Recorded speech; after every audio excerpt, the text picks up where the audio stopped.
25-26 ബഡ്ജറ്റിൻ്റെയും അവതരണ ദിവസമാണിന്ന്. ഈ മീറ്റിങ്ങിലേക്ക് എല്ലാവരെയും സ്വാഗതം ആശംസിക്കുക എന്നുള്ളതാണ് എൻ്റെ കർത്തവ്യം. ആദ്യമായിട്ട് ഈ യോഗത്തിൻ്റെ അധ്യക്ഷത വഹിക്കുന്ന നമ്മുടെ ബഹുമാനപ്പെട്ട പ്രസിഡന്റ് ഷീജ ശശി അവരുടെ ഈ യോഗത്തിൻ്റെ പേരിൽ സ്വാഗതം ആശംസിക്കുന്നു. ഈ ബഡ്ജറ്റ് അവതരിപ്പിക്കുന്ന നമ്മുടെ ധനകാര്യ standing committee chairman advocate Gavas അവറുകളാണ്. അദ്ദേഹത്തെ ഞാൻ ഈ യോഗത്തിൻ്റെ പേരിൽ സ്വാഗതം ആശംസിക്കുന്നു. അതോടൊപ്പം ഇവിടെ സന്നിഹിതരായിട്ടുള്ള എല്ലാ സ്റ്റാൻഡിംഗ് കമ്മിറ്റി ചെയർമാന്മാരെയും മെമ്പർമാരെയും ഉദ്യോഗസ്ഥ സുഹൃത്തുക്കളെയും ഈ ഇന്നത്തെ ബഡ്ജറ്റിൻ്റെ പ്രത്യേകത ഒരു ഡിജിറ്റൽ രൂപേണയാണ് ഇന്നത്തെ ബഡ്ജറ്റ് അവതരിപ്പിക്കുന്നത്. അതിന് വേണ്ടി സംവിധാനം ഒരുക്കിയിട്ടുള്ള അതിൻ്റെ അണിയർ പ്രവർത്തകരെയും പിന്നെ ഈ ബഡ്ജറ്റ് ഈ ജില്ലയിലാകമാനും ഈ ലോകത്തിനാകമാനും പ്രസൻറ്റ് ചെയ്യുന്നതിന് വേണ്ടി നമ്മുടെ എഴുതിയിട്ടുള്ള മീഡിയ പ്രവർത്തകരെയും അതുപോലെ തന്നെ നമ്മുടെ നിർവഹണ ഉദ്യോഗസ്ഥരായിട്ട് ഇവിടെ ഹാജരായിട്ടുള്ള എല്ലാവരെയും അതോടൊപ്പം ഈ ബഡ്ജറ്റിൻ്റെ ഭാഗമാകുന്ന പൊതുജനങ്ങൾ ഉൾപ്പെടെ എല്ലാവരെയും ഈ മീറ്റിങ്ങിലേക്ക് സ്വാഗതം ആശംസിച്ചുകൊണ്ട് ഞാൻ എൻ്റെ വാക്കുകൾ നിർത്തുന്നു. ഈ യോഗത്തിൻ്റെ അധ്യക്ഷത പദം അലങ്കരിക്കുന്നതിന് വേണ്ടി ബഹുമാനപ്പെട്ട ജില്ലാ പഞ്ചായത്ത് പ്രസിഡന്റ് ഷീജ ശശി അവരുടെ ഞാൻ ക്ഷണിക്കുന്നു. ആമുഖ പ്രസംഗം ഓക്കെ. ഇത് ഈ പ്രൊസീജിയറിൻ്റെ ഭാഗമായിട്ട് ഇത് ആമുഖ പ്രസംഗം എന്നുള്ള നിലയിലും അധ്യക്ഷത വഹിക്കുന്നതിനായിട്ടാണ് ഞാൻ ബഹുമാനപ്പെട്ട ജില്ലാ പഞ്ചായത്ത് പ്രസിഡന്റ് അവരുടെ ക്ഷണിക്കുന്നത്.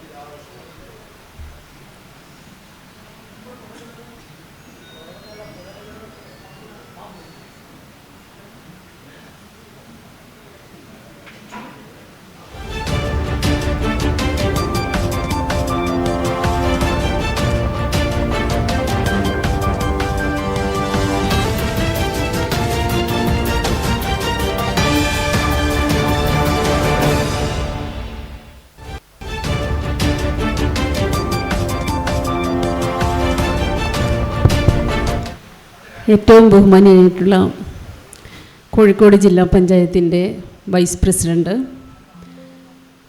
സ്റ്റാൻഡിംഗ് കമ്മിറ്റി ചെയർപേഴ്സന്മാരായിട്ടുള്ള Shrimati V P Jameela, Shrimati Nisha Puthanpurayil, Shrimati Reena K V, Shri Surendra master, മറ്റ് നമ്മുടെ ജില്ലാ പഞ്ചായത്തിൻ്റെ ജനപ്രതിനിധികൾ, ബ്ലോക്ക് പ്രസിഡൻറ്റുമാർ, ജില്ലാ പഞ്ചായത്തിൻ്റെ സെക്രട്ടറി, ഇംപ്ലിമെൻ്റ് ഓഫീസേഴ്സ്, മറ്റ് സ്റ്റാഫുകൾ, അതേപോലെ വിവിധ മാധ്യമപ്രവർത്തകർ, മറ്റ് ബഹുമാന്യരെ, പ്രിയപ്പെട്ടവരെ, കോഴിക്കോട് ജില്ലാ പഞ്ചായത്ത് ഭരണസമിതിയുടെ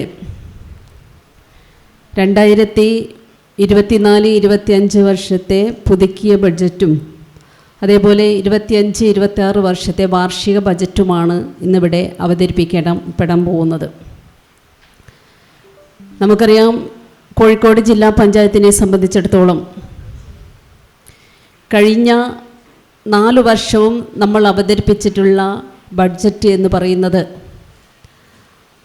ആ ബഡ്ജറ്റിൻ്റെ പ്രതീക്ഷകളെയും സ്വപ്നങ്ങളെയും സാക്ഷാത്കരിക്കാൻ ഈ ഭരണസമിതിയുടെ കൂട്ടായ പ്രവർത്തനം കൊണ്ട് നമുക്ക് സാധിച്ചിട്ടുണ്ട്. ബഡ്ജറ്റിനെയും പദ്ധതിയെയും കൂട്ടിയിണക്കിക്കൊണ്ട് പ്രതീക്ഷിത വരുമാനവും ചെലവുമെല്ലാം അതിൻ്റേതായ അർത്ഥത്തിൽ ഒത്തിണക്കി നമുക്ക് ഏറ്റവും വലിയ പ്രത്യേകത. ജില്ലാ പഞ്ചായത്തിൻ്റെ പ്രവർത്തനം എന്ന് പറയുന്നത് വിടവുകളെ നികത്തുക എന്നുള്ളതാണ്. നമ്മുടെ ത്രിതല പഞ്ചായത്ത് സംവിധാനത്തിലൂടെ പോകുമ്പോൾ എവിടെയാണോ വികസന വിടവുകൾ സംഭവിക്കുന്നത് ആ വികസന വിടവുകളെ നികത്തി മുന്നോട്ട് പോവാൻ കോഴിക്കോട് ജില്ലാ പഞ്ചായത്തിന് ഇതുവരെ സാധിച്ചിട്ടുണ്ട്. സംസ്ഥാനത്ത് തന്നെ ഒട്ടേറെ മാതൃകാപരമായിട്ടുള്ള പ്രവർത്തനങ്ങളാണ് ജില്ലാ പഞ്ചായത്ത് കഴിഞ്ഞ കാലങ്ങളിൽ ഏറ്റെടുത്ത് മുന്നോട്ട് പോയിട്ടുള്ളത്. അതിൻ്റെ ഭാഗമായി തന്നെ സംസ്ഥാന സർക്കാരിൻ്റെ ഒട്ടേറെ അംഗീകാരങ്ങളും വാങ്ങിയെടുക്കാൻ കോഴിക്കോട് ജില്ലാ പഞ്ചായത്തിന് സാധിച്ചിട്ടുണ്ട് എന്നുള്ള സന്തോഷവും കൂടെ ഇവിടെ പങ്കുവയ്ക്കപ്പെടുകയാണ്. തീർച്ചയായിട്ടും ഈ ഒരു പ്രവർത്തനം ജില്ലാ പഞ്ചായത്തിന് സാധിച്ചത് ഈ ഭരണസമിതിയുടെ കക്ഷി രാഷ്ട്രീയത്തിനതീതമായിട്ടുള്ള വികസന പ്രവർത്തനത്തിൻ്റെ ഭാഗമായിട്ട് തന്നെയാണ്. വികസന പ്രവർത്തനത്തിൽ കൂട്ടായൊരു പ്രവർത്തനം അനിവാര്യമാണ് എന്നുള്ളത് കൊണ്ട് തന്നെ എല്ലാ മേഖലകളിലും അതിൻ്റേതായ നേട്ടം കൈവരിക്കാൻ കോഴിക്കോട് ജില്ലാ പഞ്ചായത്തിന് സാധിച്ചിട്ടുണ്ട്. ഏതു മേഖലയെടുത്ത് നോക്കിയാലും നമുക്കത് കാണാൻ സാധിക്കുന്നതാണ്. കാർഷിക മേഖലയിൽ നമ്മൾ നടത്തിയിട്ടുള്ള പ്രവർത്തനങ്ങൾ നമ്മുടെ ജില്ലയെ തരിശുരഹിത ജില്ലയാക്കി മാറ്റുന്നതിന് വേണ്ടിയിട്ടുള്ള കതിരൻ പദ്ധതി ഉൾപ്പെടെ കേര കർഷകരെ സഹായിക്കുന്നതിനുള്ള പദ്ധതികൾ, നമ്മുടെ പുഴകൾ സംരക്ഷണം, അതേപോലെ തന്നെ നീർച്ചാലുകളുടെയും തോടുകളുടെയും എല്ലാം സംരക്ഷണം നമുക്ക് ഏറ്റെടുക്കാൻ കഴിഞ്ഞ കാലങ്ങളിൽ കഴിഞ്ഞിട്ടുണ്ട്. വിദ്യാഭ്യാസ മേഖലയിലേക്ക് നമ്മൾ പോവുകയാണെങ്കിൽ വിദ്യാഭ്യാസ മേഖലയുടെ പ്രവർത്തനം എന്ന് പറയുമ്പോൾ നമുക്കറിയാം ഏറ്റവും കൂടുതൽ ഊന്നൽ കൊടുക്കേണ്ട ഒരു മേഖല കൂടിയാണ് വിദ്യാഭ്യാസ മേഖല. കാരണം നാളത്തെ നമ്മുടെ ഭാവി വാഗ്ദാനങ്ങളായിട്ടുള്ള കുഞ്ഞുങ്ങളെ മൂല്യബോധത്തോടെ നല്ല വ്യക്തിത്വങ്ങളാക്കി മാറ്റുക എന്നുള്ളതാണ് ജില്ലാ പഞ്ചായത്ത് മുന്നോട്ട് വെച്ചിട്ടുള്ളത്. സർക്കാർ സംവിധാനത്തോടൊപ്പം നിന്നുകൊണ്ട് നമ്മുടെ സ്കൂളിൻ്റെ ഭൗതിക സാഹചര്യങ്ങൾ മെച്ചപ്പെടുത്തുന്നതിന് വേണ്ടിയിട്ടും അതോടൊപ്പം കുഞ്ഞുങ്ങളുടെ അക്കാദമിക നിലവാരം വർദ്ധിപ്പിക്കുന്നതിന് വേണ്ടിയിട്ടും ആ അക്കാദമിക നിലവാരത്തിനോടൊപ്പം കുട്ടികളുടെ മാനസികമായ വികാസവും ആ മാനസിക വികാസത്തിൽ നിന്നുകൊണ്ട് കുഞ്ഞുങ്ങളെ മുന്നോട്ട് നയിക്കുക എന്ന ലക്ഷ്യത്തോടു കൂടി വിദ്യാഭ്യാസ മേഖലയിൽ വളരെ വലിയ ഇടപെടലാണ് കോഴിക്കോട് ജില്ലാ പഞ്ചായത്ത് നടപ്പിലാക്കിക്കൊണ്ടിരിക്കുന്നത്. അതിൽ നമുക്കറിയാം കുഞ്ഞുങ്ങളെ ഉന്നത വിദ്യാഭ്യാസ രംഗത്തേക്ക് എത്തിക്കുന്നതിന് വേണ്ടിയിട്ടുള്ള പ്രവർത്തനങ്ങൾ പലപ്പോഴും കുട്ടികൾക്ക് അറിവ് പകർന്നു കൊടുക്കുന്നതോടൊപ്പം അവർക്ക് നല്ല ദിശാബോധം നൽകിക്കൊണ്ട് അവരെ എങ്ങനെയാണ് ഒരു ഉന്നത വിദ്യാഭ്യാസ രംഗത്തേക്ക് എത്തിക്കുന്നതിന് വേണ്ടി IAS IPS പോലുള്ള പരീക്ഷകളിലേക്ക് കുഞ്ഞുങ്ങളെ എത്തിക്കുന്നതിന് വേണ്ടി വിദേശ പഠനത്തിലേക്ക് അവർക്ക് താല്പര്യമുണ്ടാക്കുന്നതിന് വേണ്ടിയിട്ടുള്ള പ്രവർത്തനങ്ങൾ, മറ്റ് വിദേശ യൂണിവേഴ്സിറ്റികളിൽ അഡ്മിഷൻ കിട്ടുന്നതിന് വേണ്ടിയിട്ടുള്ള പ്രവർത്തനങ്ങൾ, ഇതെല്ലാം വിദ്യാഭ്യാസ മേഖലയിൽ നമ്മൾ ഏറ്റെടുത്തിട്ടുള്ള പ്രവർത്തനങ്ങളാണ്.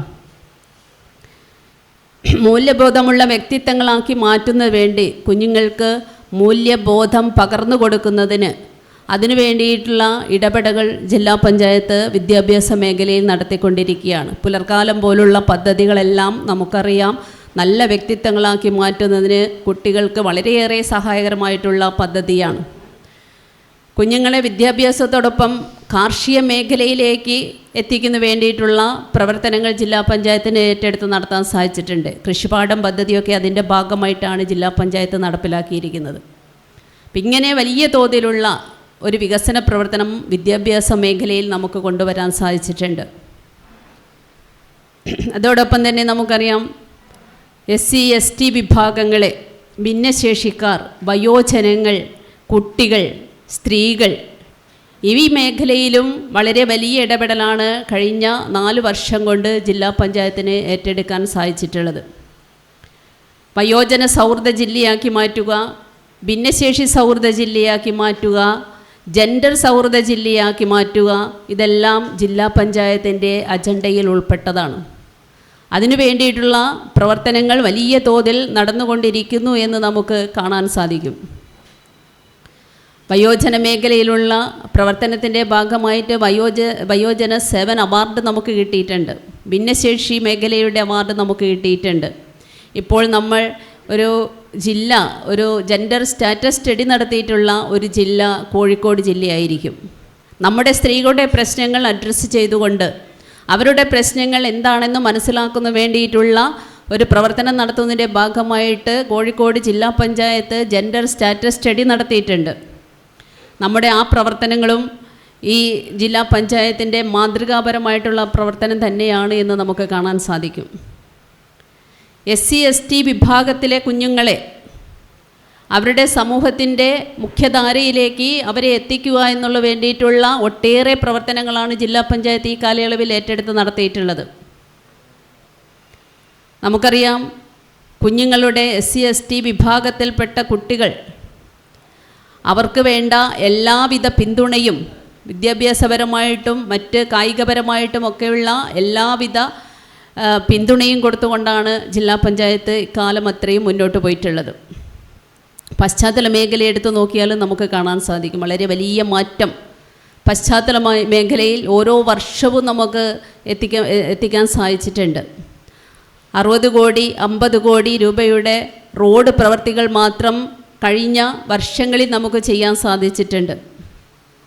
ഇടക്കാലം ഈ 2 വർഷമായിട്ട് മാത്രമാണ് നമുക്ക് പശ്ചാത്തല മേഖലയിൽ അല്ലെങ്കിൽ റോഡ് ഫണ്ട് നമുക്ക് ചെറിയ തോതിൽ കുറഞ്ഞിട്ടുള്ളത്. അതിനുള്ളൊരു കാരണം നമുക്കറിയാം. സർക്കാർ നേരിടുന്ന ഒരു പ്രതിസന്ധിയുണ്ട്. നമ്മുടെ കേന്ദ്രത്തിൽ നിന്നും നമുക്ക് കിട്ടാനുള്ള വരുമാനം കൃത്യമായ രീതിയിൽ കേന്ദ്രത്തിന് കിട്ടാത്തതിൻ്റെ ഒരു പ്രതിസന്ധി നിൽക്കുമ്പോൾ ആ പ്രതിസന്ധിയിൽ നിന്നുകൊണ്ടും സംസ്ഥാന സർക്കാർ ത്രിതല പഞ്ചായത്തുകൾക്ക് വിഹിതം കൊടുക്കുമ്പോൾ അതിൻ്റെ പരിധിയിൽ നിന്നുകൊണ്ട് നമുക്ക് ഇത്രയെങ്കിലും പ്രവർത്തനങ്ങൾ ചെയ്യാൻ സാധിച്ചിട്ടുണ്ട് എന്നുള്ളതാണ് നമ്മളിവിടെ കാണേണ്ടത്. ഇങ്ങനെ എല്ലാ മേഖലയിലും വികസന വിസ്മയം തീർത്തുകൊണ്ടാണ് കോഴിക്കോട് ജില്ലാ പഞ്ചായത്ത് ഇതുവരെ മുന്നോട്ട് പോയിട്ടുള്ളത്. കഴിഞ്ഞ കാലങ്ങളിൽ നേരത്തെ സൂചിപ്പിച്ചതുപോലെ നമ്മുടെ ഇവിടെ അവതരിപ്പിച്ചിട്ടുള്ള ബഡ്ജറ്റ് എല്ലാ മേഖലയെയും സമഗ്രമായ വികസനം ലക്ഷ്യമാക്കിയാണ് കഴിഞ്ഞ ബഡ്ജറ്റുകളെല്ലാം കോഴിക്കോട് ജില്ലാ പഞ്ചായത്തിൽ അവതരിപ്പിച്ചിട്ടുള്ളത്.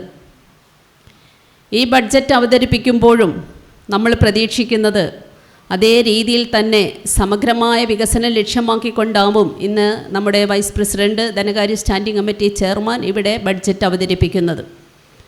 സർക്കാർ മുന്നോട്ട് വെച്ചിട്ടുള്ള ആശയങ്ങളുടെയും ലക്ഷ്യങ്ങളുടെയും ചുവട് പിടിച്ചുകൊണ്ട് നമുക്കറിയാം ഏറ്റവും കൂടുതൽ നമ്മൾ ഇന്ന് അനുഭവിക്കുന്ന പ്രയാസമേറിയ ഒരു മേഖല എന്ന് പറയുന്നത് നമ്മുടെ കുഞ്ഞുങ്ങൾ ഉൾപ്പെടെയുള്ള യുവത്വങ്ങൾ ഉൾപ്പെടെയുള്ള ആളുകളുടെ ഏറ്റവും പ്രയാസകരമായ സമൂഹത്തിൻ്റെ അവസ്ഥ എന്ന് പറയുന്നത് ലഹരിയുടെ ഉപയോഗമാണ്.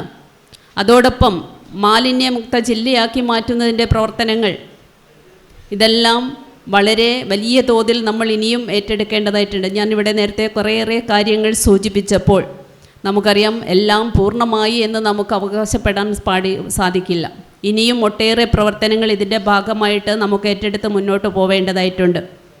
എല്ലാവരുടെയും കൂട്ടായ പ്രവർത്തനമാണ് നമുക്ക് നമ്മുടെ ലക്ഷ്യത്തിലേക്ക് എത്താനുള്ള ഒരു മാർഗം എന്നുള്ളത് കൊണ്ട് ഇവിടെ അവതരിപ്പിക്കുന്ന ബഡ്ജറ്റിനനുസരിച്ച് സമഗ്ര മേഖലയുടെയും അഡ്രസ്സ് ചെയ്യുന്ന ബഡ്ജറ്റാവും നമ്മുടെ വൈസ് പ്രസിഡന്റ് ഇന്നിവിടെ അവതരിപ്പിക്കുന്നത്. കാർഷിക മേഖല, അതേപോലെ തന്നെ ക്ഷേമ പ്രവർത്തനങ്ങൾ, ആരോഗ്യ മേഖല, വിദ്യാഭ്യാസ മേഖല, ഇങ്ങനെ എല്ലാ മേഖലകളെയും അഡ്രസ്സ് ചെയ്തുകൊണ്ട് നേരത്തെ സൂചിപ്പിച്ചതുപോലെ വയോജനങ്ങൾ, ഭിന്നശേഷിക്കാർ, കുട്ടികൾ, സ്ത്രീകൾ എന്നിങ്ങനെ എല്ലാവരെയും അഡ്രസ്സ് ചെയ്യുന്ന ഒരു ബഡ്ജറ്റ് തന്നെയാവും നമ്മുടെ വൈസ് പ്രസിഡന്റ് ഇവിടെ അവതരിപ്പിക്കുന്നത് എന്നാണ് ഞാൻ പ്രതീക്ഷിക്കുന്നത്. എന്തായാലും ഇവിടെ അവതരിപ്പിക്കുന്ന ബഡ്ജറ്റിന് ആദ്യം തന്നെ എല്ലാവിധ ആശംസകളും നേർന്നുകൊണ്ട് അതിനെ സ്വാഗതം ചെയ്തുകൊണ്ട് ഈ ബഡ്ജറ്റ് അവതരിപ്പിക്കുന്നതിന് വേണ്ടി ബഹുമാന്യനായിട്ടുള്ള വൈസ് പ്രസിഡന്റിനോട് അഭ്യർത്ഥിച്ചുകൊണ്ട് ഞാൻ എൻ്റെ വാക്കുകൾ ഉപസംഹരിക്കുകയാണ്.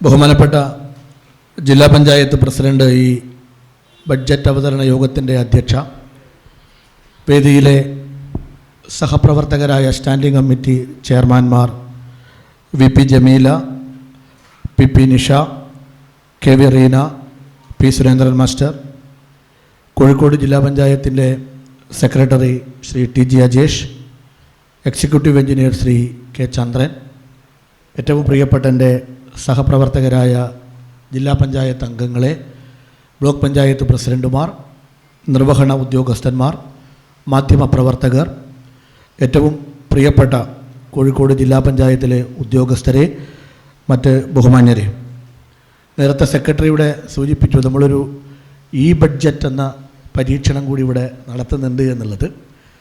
അപ്പോൾ അവതരിപ്പിക്കുന്ന ബഡ്ജറ്റിൻ്റെ പ്രസംഗവും ബഡ്ജറ്റും ഇപ്പോൾ ഏതാണ്ട് എല്ലാവരുടെയും മൊബൈൽ ഫോണുകളിലേക്ക് വന്നിട്ടുണ്ടാവും എന്ന് ഞാൻ പ്രതീക്ഷിക്കുന്നു. Implementing officers and district panchayat members എന്ന നമ്മുടെ ഗ്രൂപ്പിലെ ബഡ്ജറ്റ് ഇപ്പോൾ ലഭ്യമാണ്. മാധ്യമ പ്രവർത്തകരുടെ ഗ്രൂപ്പ് ജില്ലാ പഞ്ചായത്ത് മീഡിയ ഗ്രൂപ്പിലും ഇപ്പോൾ അല്ലേ രാജശ്രീ ഇപ്പോൾ അത് ലഭ്യമാണെന്ന് വിചാരിക്കുന്നു. ആർക്കെങ്കിലും കിട്ടാത്തവരായിട്ടുണ്ടെങ്കിൽ പരസ്പരം അങ്ങോട്ടും ഇങ്ങോട്ടും അതൊന്ന് ഷെയർ ചെയ്താലും അവർക്കത് വായിക്കാം. അപ്പോൾ നമ്മൾ ഈ ഒരു രൂപത്തിൽ മാത്രമായിട്ട് ഒതുക്കുന്നുമില്ല. സ്വാഭാവികമായും ഡിജിറ്റൽ കാര്യങ്ങളെക്കുറിച്ചെല്ലാം നമ്മുടെ ആധുനികതയുടെ വികസന മേഖലകളെക്കുറിച്ചെല്ലാം പറയുമ്പോഴും പലർക്കും ഇപ്പോൾ അതിൻ്റെ ഉപയോഗത്തിനെക്കുറിച്ചെല്ലാമുള്ള പ്രയാസം അനുഭവിക്കുന്ന ആളുകളുണ്ട്. അപ്പം അത്തരക്കാരേക്കും കൂടി സഹായകരമാവുന്ന രൂപത്തിൽ ബജറ്റിൻ്റെ പ്രിൻ്റഡ് കോപ്പികൾ അവതരണത്തിന് ശേഷം എല്ലാവർക്കും നമ്മൾ നൽകുന്നുമുണ്ട്. ഇപ്പം നമ്മൾ ഈ ഒരു തരത്തിലാണ് ഈ ബഡ്ജറ്റ് അവതരിപ്പിക്കുന്നത്. എല്ലാവരുടെയും കൈകളിലേക്ക് അതിൻ്റെ കോപ്പി എത്തിച്ചേർന്നിട്ടുണ്ടാവുമെന്ന പ്രതീക്ഷയോടെ ഞാൻ എൻ്റെ ബഡ്ജറ്റ് പ്രസംഗത്തിലേക്ക് പോവുകയാണ്.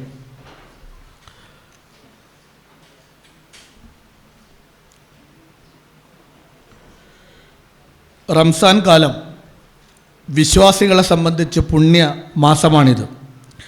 ജനങ്ങൾക്ക് മാർഗദർശകമായിക്കൊണ്ടും നേർവഴി കാട്ടുന്നതും സത്യവും അസത്യവും വേർതിരിച്ച് കാണിക്കുന്നതുമായ സുവ്യക്ത തെളിവുകളായിക്കൊണ്ടു വിശുദ്ധ ഖുർആൻ അവതരിപ്പിക്കട്ട മാസമാകുന്നു റമദാൻ എന്നാണ് മതഗ്രന്ഥങ്ങളിൽ റംസാനെ വിവക്ഷിക്കുന്നത്. പരസ്പര സന്തോഷവും സൗഹൃദവും പുലരുന്ന ത്യാഗനിർഭര ജീവിത മാസവുമാണത്. മതങ്ങളും ജാതികളും ഭാഷകളും ആഘോഷങ്ങളും ആചാരങ്ങളും കൊണ്ട് വ്യത്യസ്തതകളേറെ പുലർത്തുന്ന വിവിധ സമൂഹങ്ങളുടെ കൂടിച്ചേരലാണ് നമ്മുടെ രാജ്യം. അതുകൊണ്ട് തന്നെ ഈ മാർച്ച് മാസത്തിലെ റംസാനും ഏപ്രിലിലെ വിഷുവും സെപ്റ്റംബറിലെ ഓണവും ഡിസംബറിലെ ക്രിസ്തുമസും എല്ലാം നമുക്ക് പരസ്പര സ്നേഹത്തിൻ്റെയും സാഹോദര്യത്തിൻ്റെയും കൂടിച്ചേരലാണ്.